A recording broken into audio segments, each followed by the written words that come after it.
हितोपदेश में कथा आती है कि एक समय की बात कि हिरण्यगर्भ राजहंस कमल के आसन पर बैठे थे। उनके परिवार के सदस्य उन्हें चारों ओर से घेर कर बैठे हुए थे।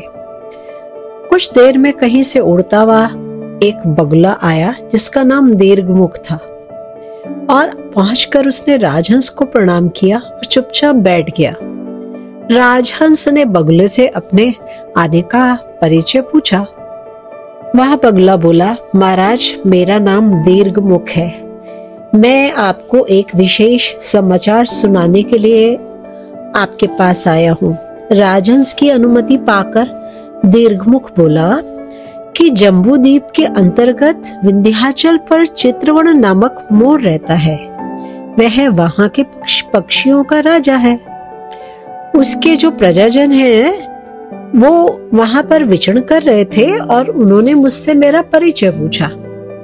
मैंने उन्हें बताया कि मैं कर्पूर द्वीप के चक्रवर्ती महाराज हिरण्यगर्भ नामक राजहंस का सेवक एवं प्रजाजन हूँ। नए स्थान को देखने की इच्छा से घूमते हुए यहाँ आ गया हूँ। मोरों ने मुझसे पूछा, अच्छा ये बताइए, दोनों स्थानों में कौन सा देश और दोनों राजाओं में से कौन सा राजा अधिक अच्छा है?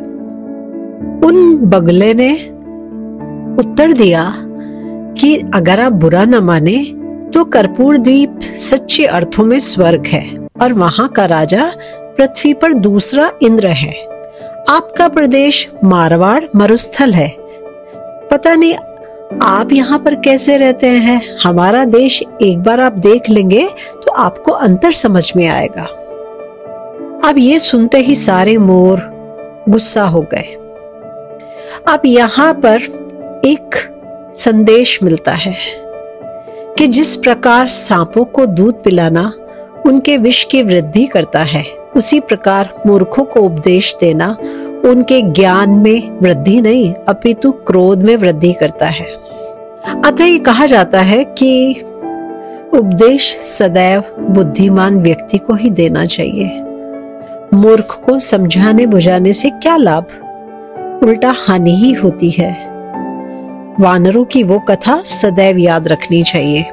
एक बार की बात थी, नर्मदा नदी के तट पर स्थित सेमर के वृक्ष पर कुछ पक्षी अपना घोंसला बनाकर उसके भीतर सुखपूर्वक रहते थे। एक बार वर्षा ऋतु में आकाश में काले काले बादल छाए और देखते ही देखते बहुत तेज बारिश होने लगी। सारे पक्षी अपने घोंसलों में सुरक्षित बैठे और नीचे वानर वर्षा में भीग रहे थे और ठिठुर रहे थे। उनको देख करके पक्षियों ने उनसे कहा कि देखो, अगर आप अपना घोंसला बनाए होते तो आपको भीगना नहीं पड़ता। हमें देखो, हमने अपनी चोंचों से एक एक तिनका बटोरकर अपना घोंसला बना लिया है और अब हम सुख चैन से बैठे हैं। ईश्वर ने हमें हाथ पैर दिए तो फिर हमें अपना सुरक्षित ठिकाना बनाकर रहना चाहिए। पक्षियों के सत्य कथन को सुनकर बंदरों को गुस्सा आया। जैसे ही बारिश रुकी, सारे बंदर पेड़ पर चढ़ करके पक्षियों के सारे घोंसलों को उन्होंने तहस नहस कर दिया। उनके सारे अंडे टूट गए। अब यहाँ पर यह शिक्षा मिलती है कि उपदेश उसी को देना चाहिए जो पात्र हो। यदि आप मूर्ख को उपदेश देंगे तो हानि होगी। सो पात्र को ही ज्ञान देना चाहिए।